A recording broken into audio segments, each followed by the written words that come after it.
الله تعالى وعلى الله فتوكلوا إن كنتم مؤمنين. بسم الله الرحمن الرحيم، والصلاة والسلام على نبينا محمد وعلى آله وأصحابه وسلم تسليما كثيرا. سبحانك لا علم لنا إلا ما علمتنا إنك أنت العليم الحكيم. أستغفر الله الذي لا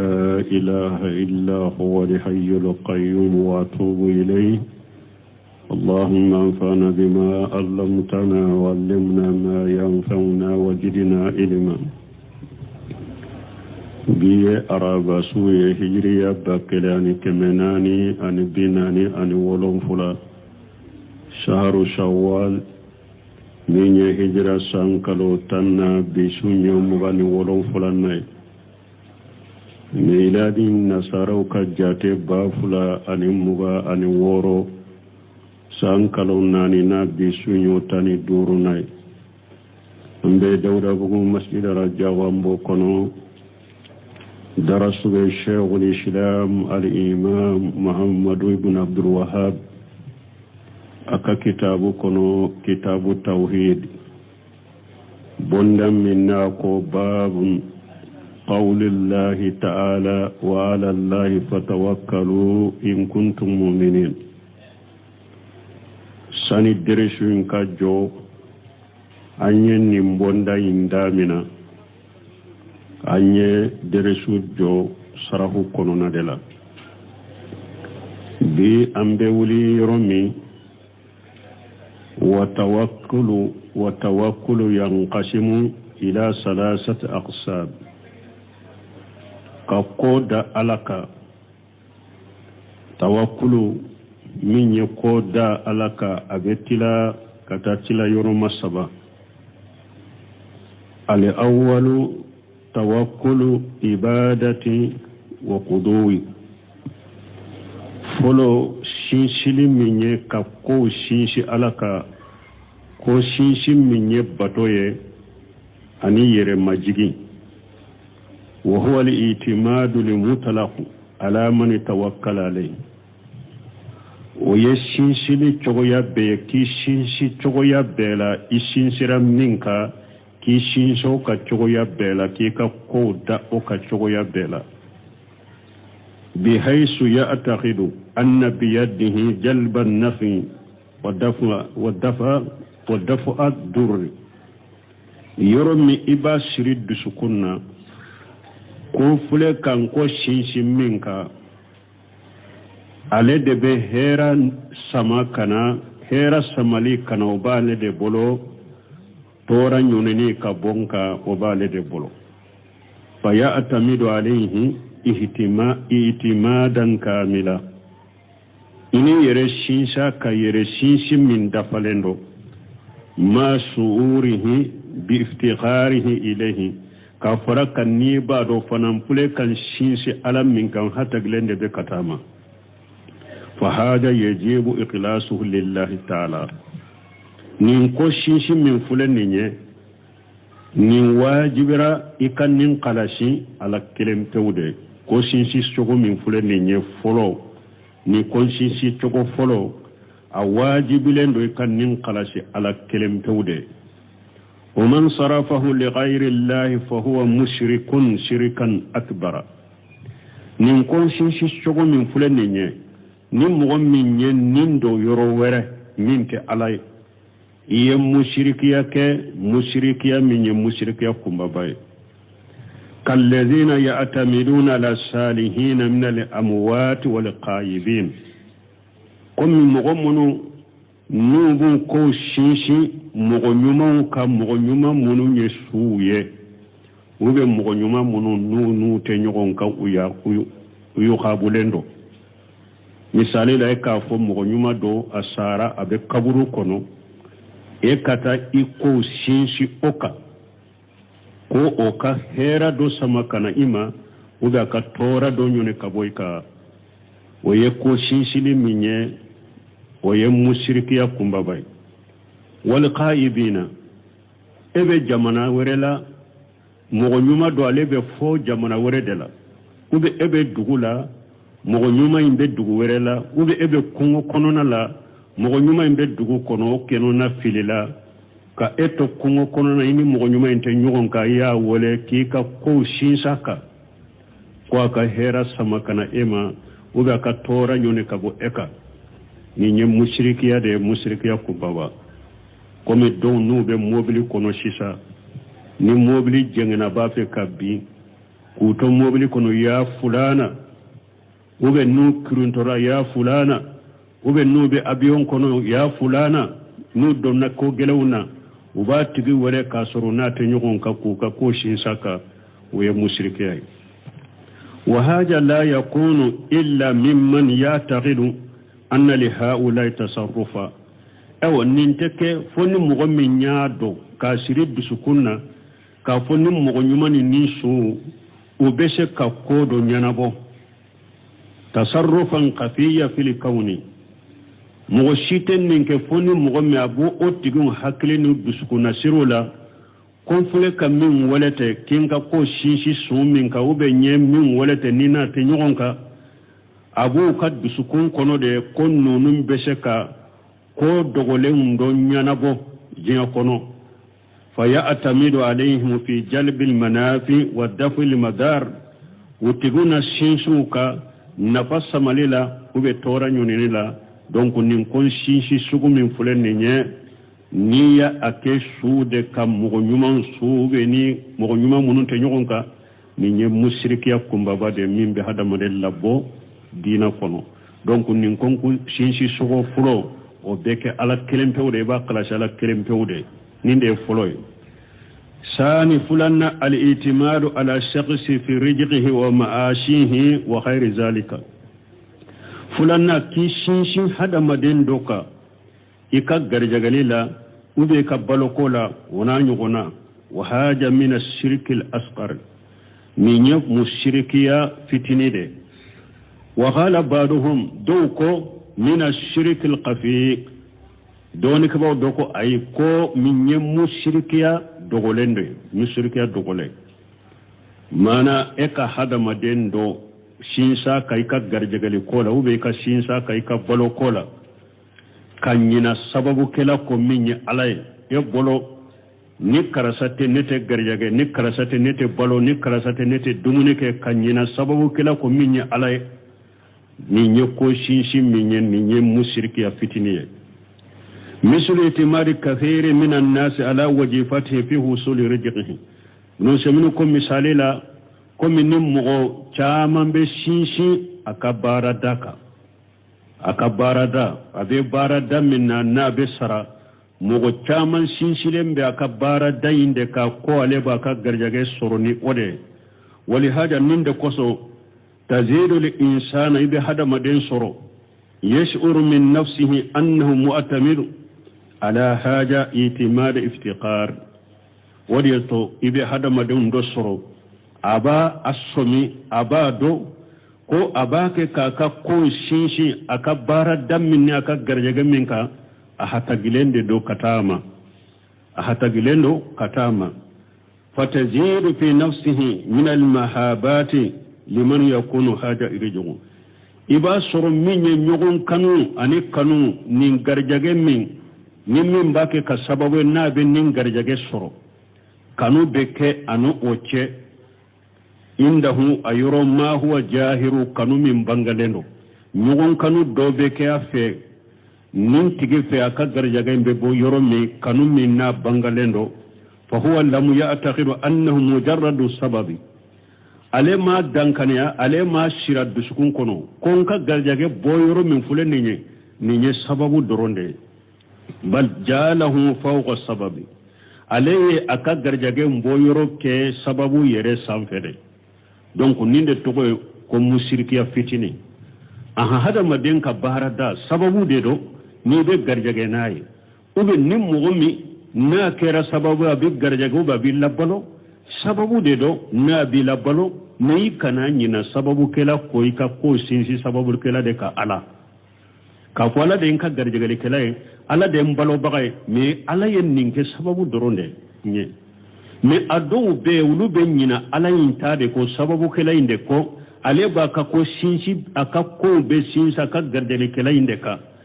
garjagali kala imbila sababu nyere sanfe ata jate mina sababu doron yere ababila sababu nyere sanfe de ka jate mina ale ka balo ale ka fiun abe dilo lembe nindela do jate la re nin internet balo nin internet garjage ka nyina sababu kala ko ni nye musirkiya fitini ni nye fulana asali su sabana an ya'tamira ala shakhsi fima favara ilayhi tasarrufa fihi iki sinsi mogo min niye ika ko nyana boli do dama ka sinsi mogo ka ko do nyana boli la kama law wakkalta shakhsa fi bayyi shay aw shiraihi kum misali la niye do mogo do niye abila chila ko karasa ni femma sina asanye kana ube karasa tan ni femma sina ferenye وهذا لا شيء فيه nin ko sugu min fulen ni nye ka hada maden ke chide nye dro karasa nin ko nyana bonye yi ka ko to bolo ko karasa nin ko nyana bonye basite ni nasar yala tan nin femma sina sanye ube tan nin femma sina ferenye ube nka ko min fulen ni nya akoto yi bolo e ka nyana bo basite ni na لأنه اعتمد عليه وهو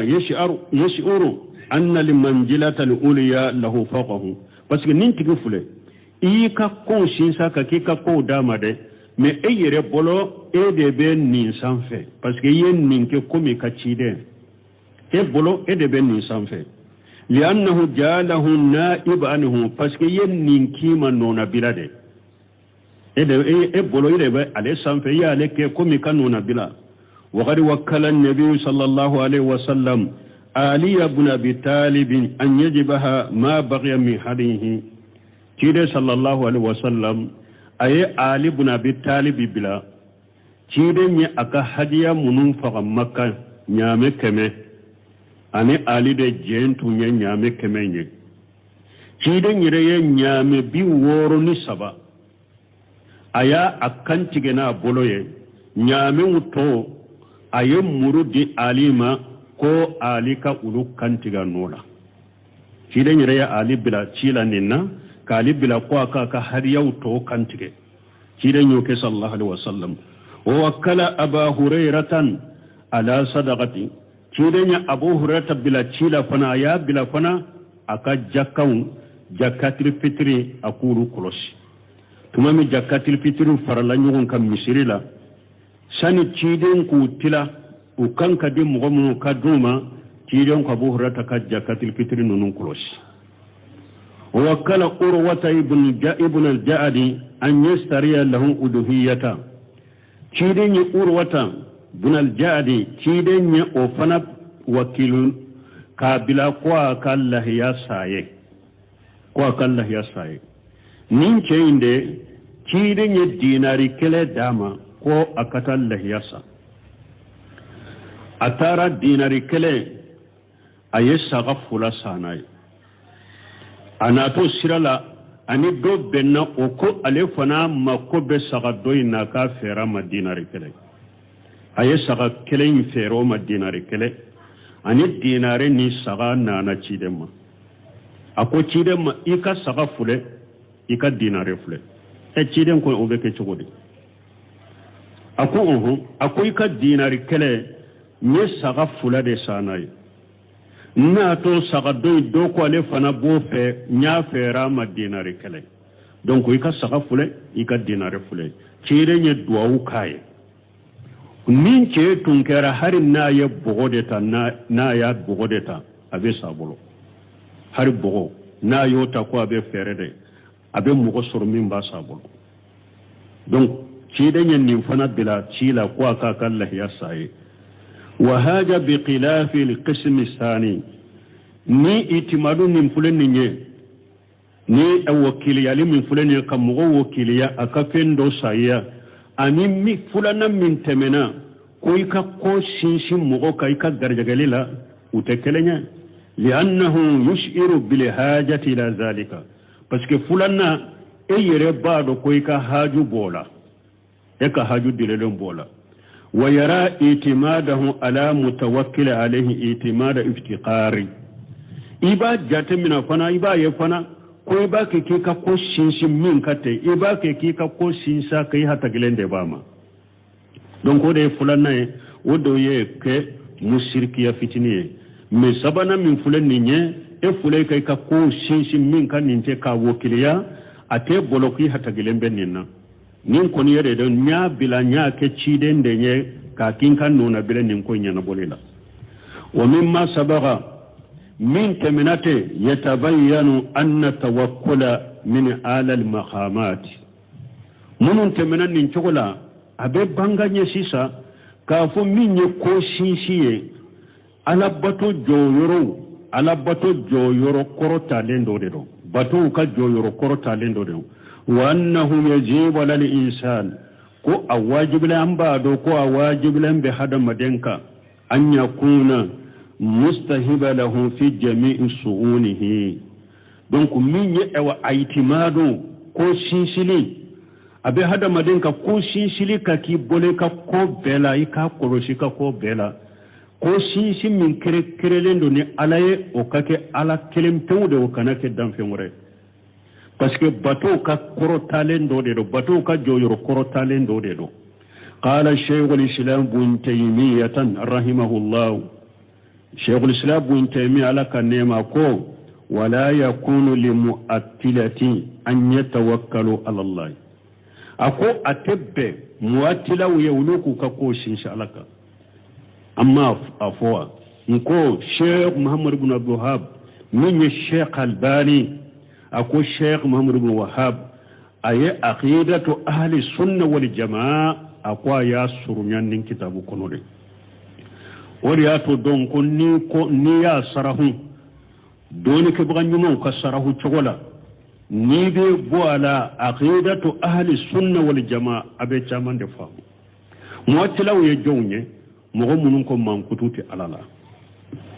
bon teme ko mogo munun ya alaka mankutun nan kariya ulu te shaka uka koda alaka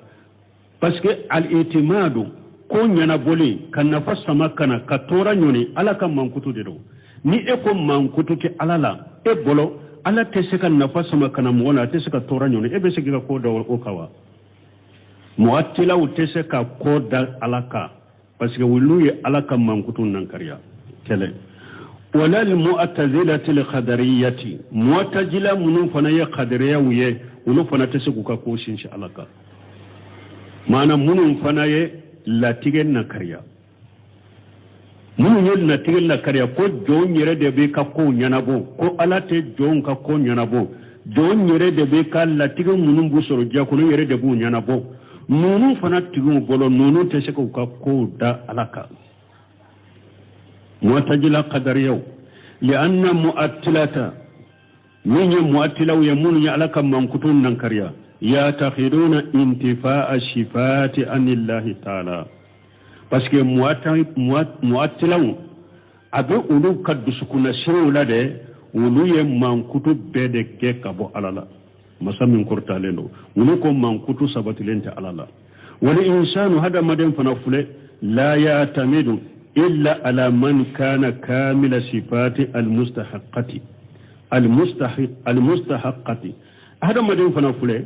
eteka iteseki ka ko sisi fenka min kam man kutu dafalendo donc abeseka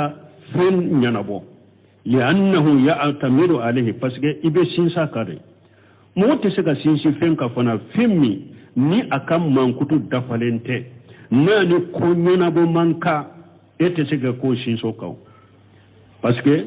ibi ka ko sisi alaka munna parce que niya do alaka mankutu dafalende do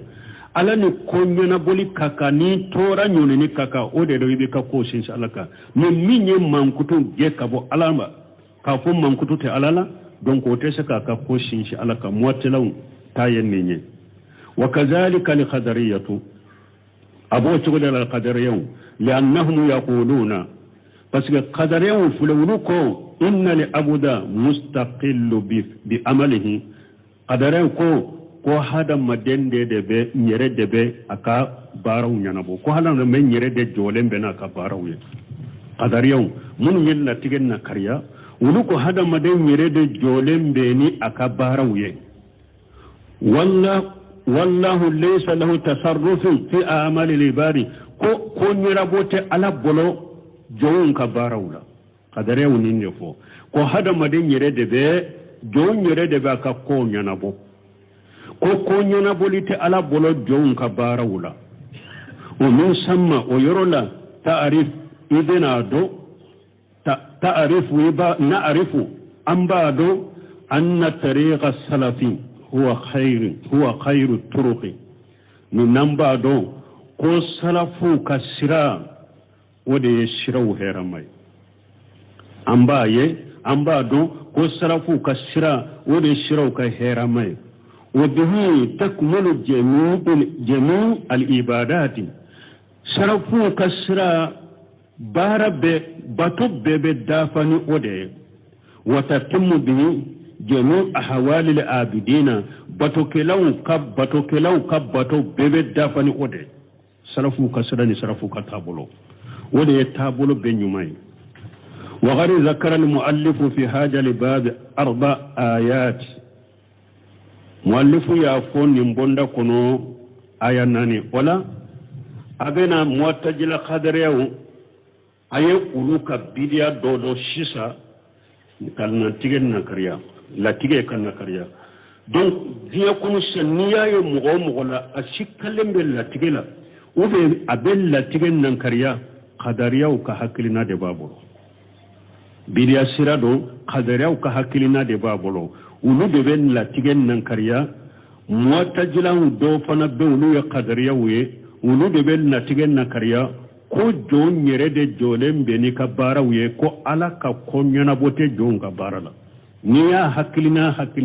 mugo la kadare ko hakilina do ahli sunna wal jamaa ala mani hadi salafu salu ka hakilina te ka tabolo te kele fulanna al mu'attila mugo be ala ka mankutu nan kariya ko mankutu te alala mu'attila de ka hakilina do mu'attilaw munum be ala mankutu be ge kabo alala wulu de ka tasira yo o ye bidia tasira ni fili tasira de do donc ni ya ye mugo bolo mu'attilaw ka hakilina no ka tasira de ba bolo ahli sunna wal jamaa mani hadi salafu salu u ka tabolote ahli sunna wal jamaa mani hadi salafu salu wulu be mankutu sabati alala de mankutu munum ala yire ya sabata yire la qur'ana kono mankutu munu ni cide nu sabati alala hadisa kono ubu sabati alaya bima yaliqu bi jalalihi bila takyif wala ta'til wala tamsil donc sarafu katabule ode donc ala kam mankutu la donc la tige fana yorola sarafu katabule munye jo ika ko وما تساءون إلا يشاء الله رب العالمين هذا ما دنيره سؤال تيا بيبولوكا كو كلمة كلمة بالي على ده مئك سوين تشكا كفو ni ala de ka jenay ala de be ko be latige e ka suwayin be ala ka latige de kono nana ni ala ya latige ko ka min fo de e ba fo ni ala ya latige kana min fo ta fo ni ala ya latige ko be min ke de yibake ni ala ma latige ko te min ke ta ke latige sabatilen do jon ka ko nyana buru latige libe ala de bolo ninde sarafu ka tabolo o yorola wa hadi zakara al muallif fi hada al bab 4 ayati muallifu ya fonni mbonda kono aye aya nani de ke derela ni mbonda kono awwaluha ma ja'alahu tarjamatan lil bab aya folo aye aya min ke tarjama e kaya folo min fo bondala wa hiya wajma qawluhu ta'ala wa 'ala allahi fatawakkalu wa 'ala allahi muta'alliqatu biqawlihi fatawakkalu وتقديم المامول يدل على الحسر أي على الله لا على خيره ولا لا فتوكل ينمونه على كلمته على تنتر على كلمته فتوكلوا أي اعتمدوا على كلمته ayaka koda odeka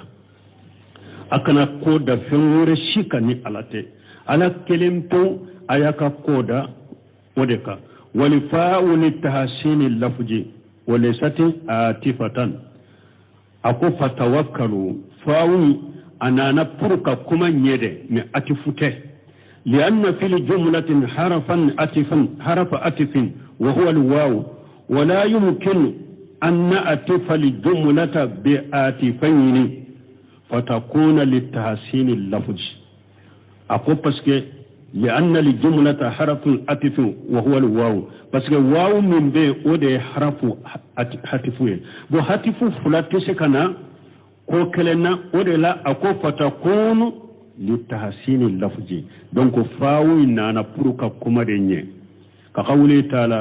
أبوكم مني ألا قوالا من كرو تعالى بل الله فأعبد على كلمة فوق بطو وتقدير بل الله أعبد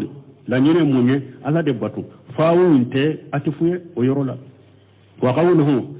ناكو إن كنتم مؤمنين إن سرتية وفيل سرتي معنى إن كنتم سرتية نايم مؤمنين كنتم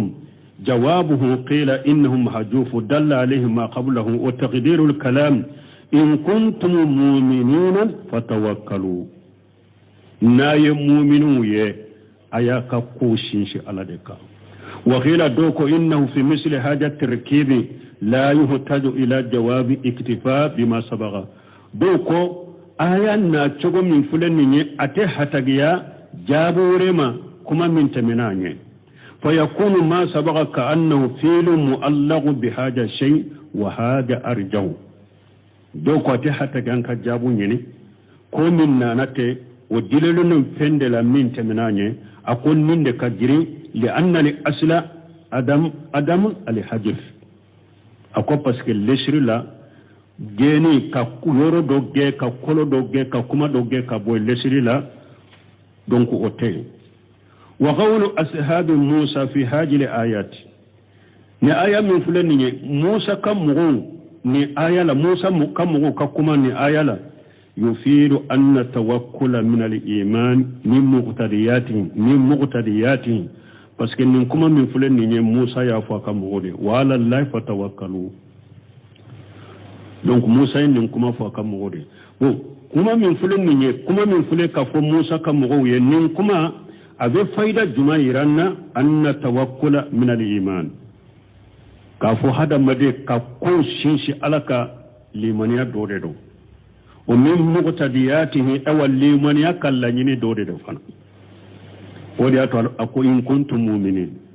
donc ka ko shinshi alaka limaniya dode do abe limaniya de la limaniya dode do awal limaniya kallanyini dode do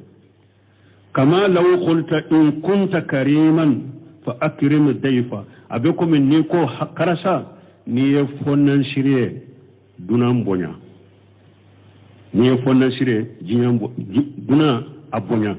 fa yaqtadi anna ikram ad-da'if min al-karam donc ni ye fo moye ni mbayira na ko ya ja duna mbonyali fonnan shirye de do wa hadhihi ayatu ni aya min fulani ne taqtadi intifa' kamal al-iman bi intifa' tawakkul ala Allah ni aya min fulani ne a bayira ko hada madin kallimaniya madafa ni ka tawakkulu alaka kai ka kunshi alaka ni annagashira o bayira fani kallimanan nagashireno illa in hasala itimadu kulli ala khairillah funna yasru ayyika ko shinshi beke ala tanadeka fa huwa shirku akbaru wala eka itimadu ka ko shinshi abeke mushrikiya kumba bayo oyorola yantafi lahu al-iman kulluhu abeka limana begge ka boy mana hada madinka ko sinsile alaka ni annashira donc yi kalliman ya annashira fonna ya suruni ayyika ko sinsi beke ala tanadeka wala oyi mushrikiya kumba bay kallimana bebe boye wala al-ayatu thaniya وقوله إنما المؤمنون الذين إذا ذكر الله وجلت قلوبهم الآية الثانية قوله تعالى aya fulana nimbonda la laka kuma la min korta lendo innamal mu'minuna alakum mu'minun innama adatu hasri innama min fulani nye ka fembe jate ka faranyogon ka minande do wali hasru huna isbatu li hukmi fil majkuri wa nafyuhu amma atahu min yoro la be komi alaye kiri be faranyon ka minun fule ka fo alaye ninkiru be faranyon ka wulu tigi de la donc munu nyo tigo tanaye ninkire genendo ka be ulula wal mana amana munye mali mu'minuna illa haulai mankutu duru de benafo donc no o mankutu duru sabatira mo munuma kuma la nyene de mu'minu te foye ninni mo wote ni mankutu duru sabatira mo munuma mu'minu da fale wonto mo shiye fonni mankutu duru no sabatira mo munuma ulu de be ke mu'minu da fale wonye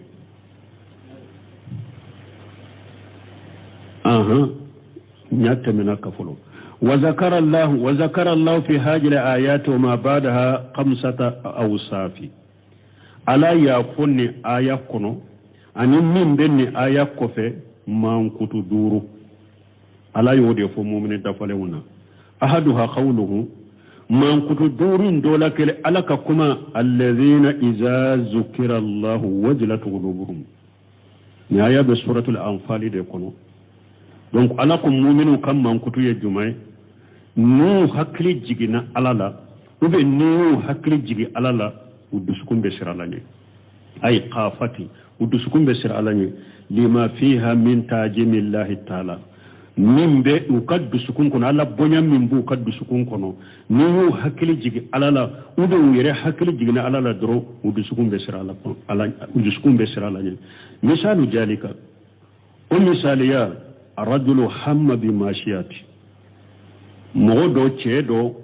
أهمنا نايكوا بنا على سوسو دوكي فذكر الله أحكي جينا على قولا أو ذكر به وهو يا حكي جيجي على الله وخيل له اتق الله وقام كرسا إسرائيل فإن كان مؤمنا نا ياسر ننتقي مؤمن ده فإنه سيخاف abe siralaje abe koyintoye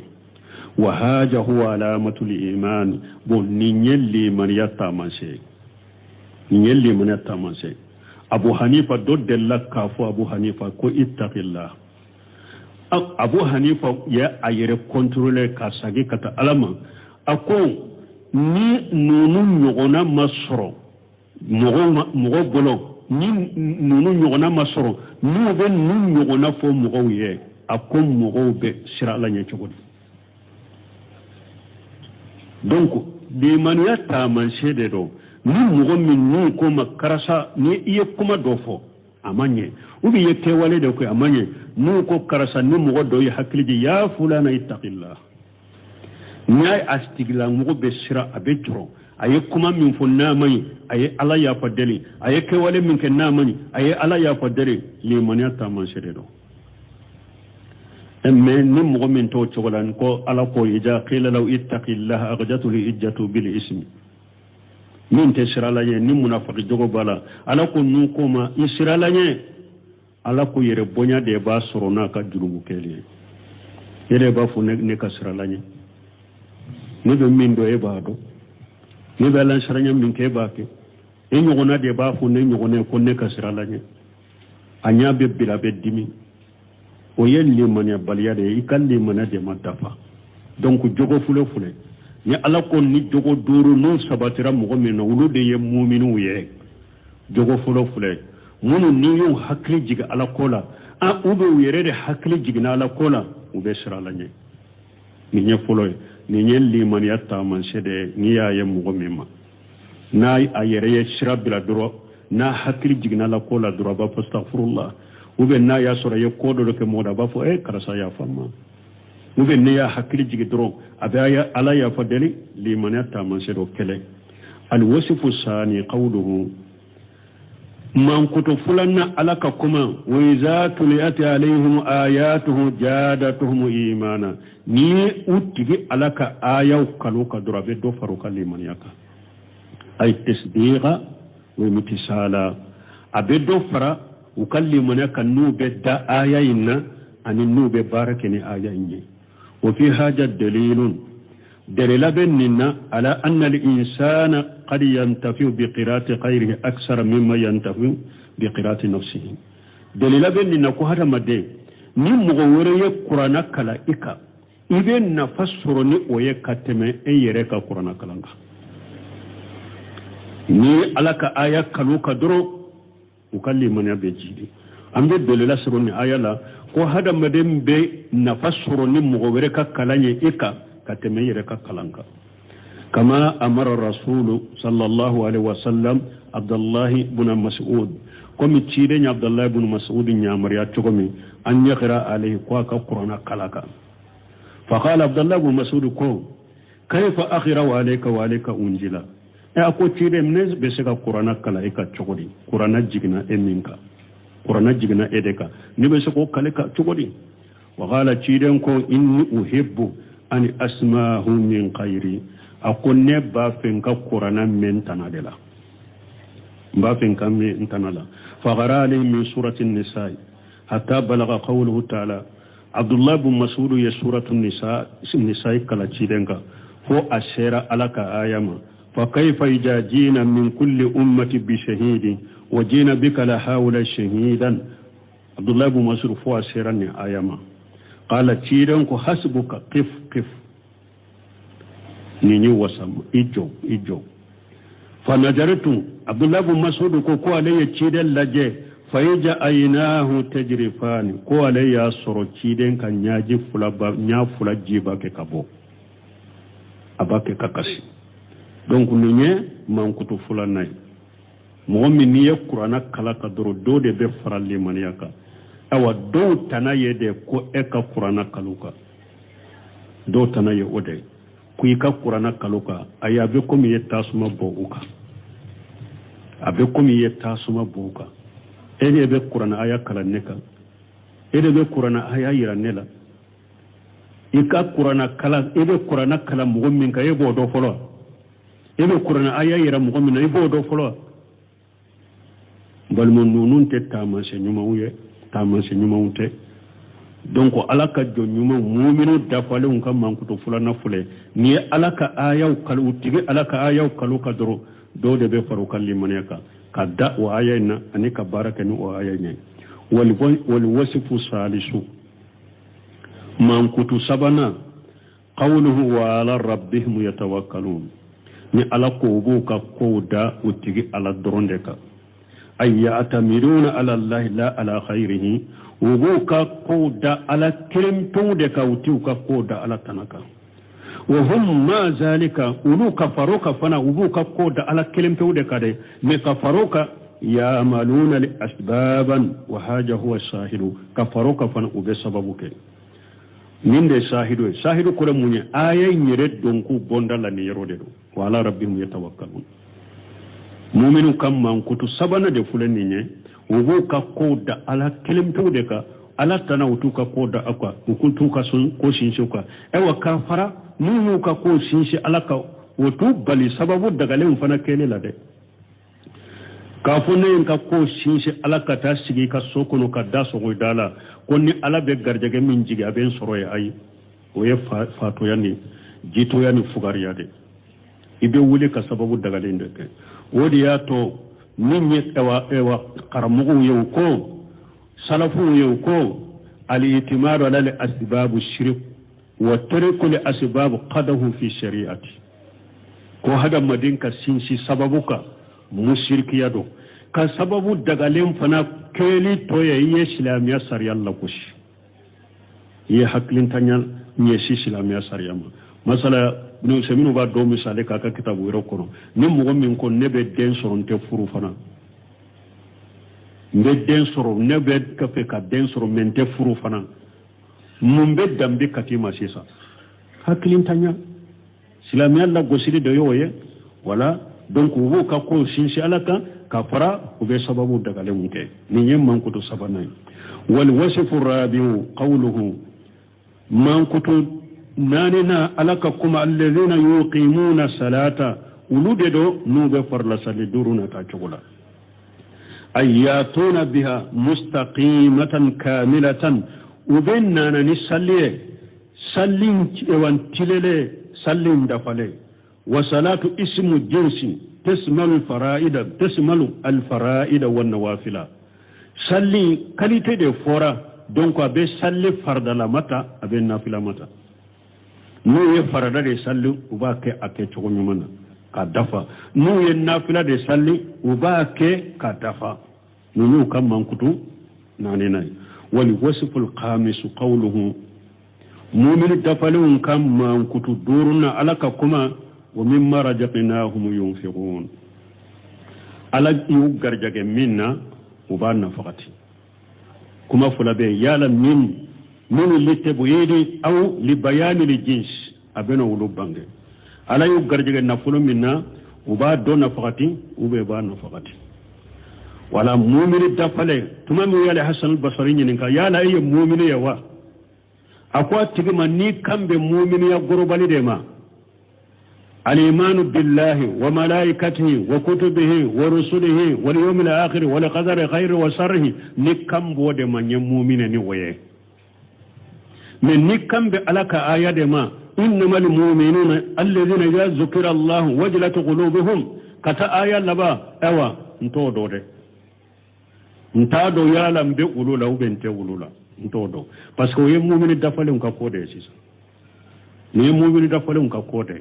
emme kafu karasay mu'mini ni kambe limani ya gorobali de ma kallimana ni fengoro inye bashi tola me katanu karasay mu'mini katanu kake komi mu'mini dafale komi ni aya ye mu'mini fo chogomi ikanu fo mo kay todo o ye ko dogo lende ikanu fo mo ka itodo men muno sabin ko min fulani nye lili tabuidi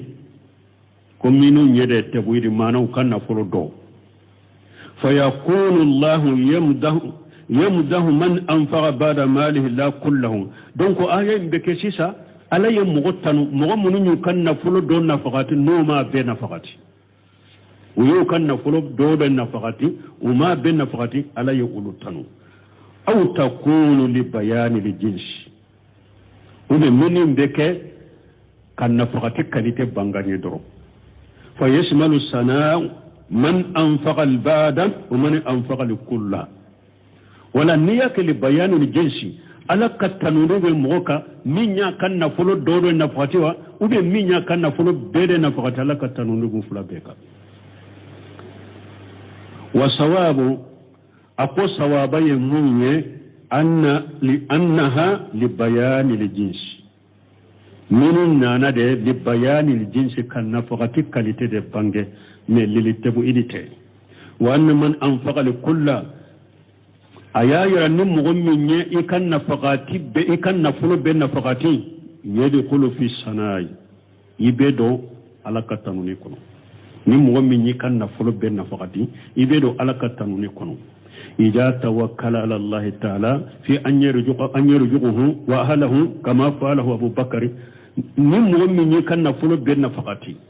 idonna alaka tanuni kono ikan nafulu ben nafaqatilen ko fede ni ka ko sinsi alaka ko ala de bi garjage ala de bi kademba ya garjage idonna alaka tanuni kono komi abubakar ya ke chogomi dondola tide nya nyamarali ke ku ka sarakati boke ayasuru nafulu bugulen do be umar ibn khattab bolo a umar ko dongo do islamiya ko nana nanyi gonda abubakar banda me bine be abubakar ita umaru tara kan na flotila ani tilance nana ay tilance to aka demba ya bolo abubakar tara ka sokono akan na flo be ya beta nana nay kidan ko umaru ni ni be nana ay mun to ka demba ya bolo akonya tilade tilance be ni tilance ni nana ako abubakar eni ni be nana ay mun to ka demba ya bolo akonye ala kanu to bolo ya ni tiden kanu umaru ko neti ñere bila abubakar ka ñogondala tuguni ni bi koni mase ka da neti ñere bila abubakar ka ñogondala donc abubakar ya ñogona ke ka kan nafolo bedi alama ani dembayaw ka ko sinsalaka ka ko da alaka garjagelila mais bulo semine ko amma in kana ahluhu fi hajati men ni ka dembaya be hajula katan nafolo la aw kana al-munfiqu alayhi laysa bi hajati ma sati تستلجم أن ينفاق المال كله وبإبن نفلو نفقة منا هاجو قلن تابلو من باتو يكي كان نفلو بداما فلا ينبغي أن ينفق ماله كله ولا أمانك يكي كان نفلو بنفقة إني يربادو نكا دمبايا كهاجو نكان نفقة دلولن بن كان نفلو ni nya ben nafaqati ka be bo bolo uka haju dilolen bala atebbe ke kan nafolo be nafaqati kele fulanna ibake kan nafolo mbeta kadi min mafana ni yado haju gelentala ka haju min bato ikan nafolo be do nafolo be takadama ikani kan nafolo be nafaqati al ayatu salisa obesga kala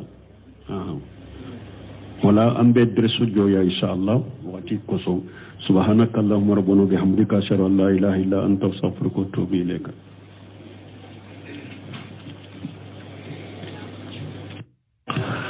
أعوذ بالله من الشيطان الرجيم بسم الله الرحمن الرحيم كتاب التوحيد باب قول الله تعالى وعلى الله فتوكلوا إن كنتم مؤمنين بسم الله الرحمن الرحيم والصلاة والسلام على نبينا محمد وعلى آله وأصحابه وسلم تسليما كثيرا سبحانك لا علم لنا إلا ما علمتنا إنك